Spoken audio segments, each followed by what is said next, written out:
Have you ever heard of a railway built on bones? A track laid not just with steel and wood, but with the lives of hundreds of thousands of men.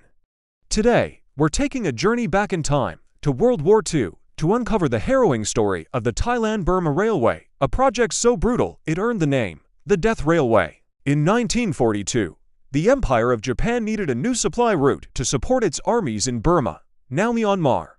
The sea lanes were treacherous, constantly attacked by Allied submarines. The solution? An ambitious, almost impossible, 415-kilometer railway cutting through dense, unforgiving jungle and rugged mountains, connecting Thailand to Burma. To build this railway, the Japanese military rounded up over 60,000 Allied prisoners of war, British, Australian, Dutch, and American soldiers captured in battles across Southeast Asia.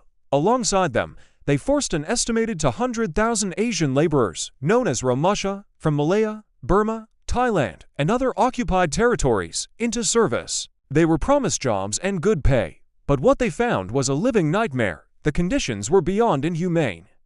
The men worked from dawn until long after dusk, with little more than basic hand tools, shovels, pickaxes, and their bare hands.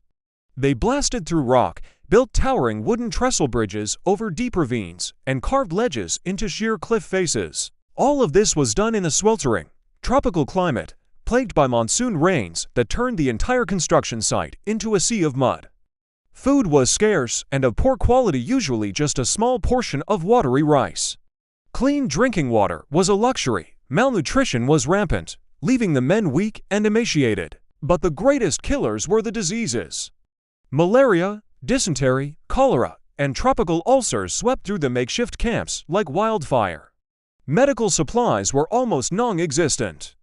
A small cut could quickly become infected, leading to amputation with crude instruments or a slow, agonizing death. The brutality of the guards was relentless. Beatings were a daily occurrence for not working fast enough or for any minor infraction. The Japanese engineers were under immense pressure to finish the railway in record time, and they pushed the prisoners and laborers beyond the limits of human endurance. The project, which engineers had estimated would take 5 years, was completed in just 16 months. One of the most infamous sections of the railway is the Hellfire Pass. It was a massive rock cutting, carved out of a mountain, mostly by hand.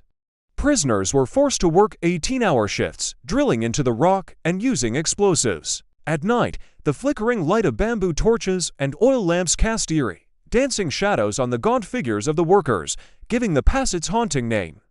The work here was so grueling that the death toll was immense. By the time the railway was completed in October 1943, the cost in human life was staggering. It's estimated that over 12,000 Allied prisoners of war and as many as 90,000 Asian laborers perished. That's one life lost for every sleeper laid along the track. The railway became a symbol of incredible suffering, but also of extraordinary courage and resilience. The men formed deep bonds of mateship, sharing what little they had and helping each other survive in the face of unimaginable cruelty. Today, parts of the Death Railway still operate as a passenger line in Thailand. It winds through stunning landscapes, a stark contrast to its dark history. Tourists can ride the train across the famous bridge on the River Kwai in Kanchanaburi and visit the beautifully maintained war cemeteries and museums that stand as solemn memorials. These sites serve as a powerful reminder of the sacrifices made and the brutal reality of war. The story of the Death Railway is not just a chapter in history. It's a testament to the endurance of the human spirit in the darkest of times. Thank you for joining me on this journey.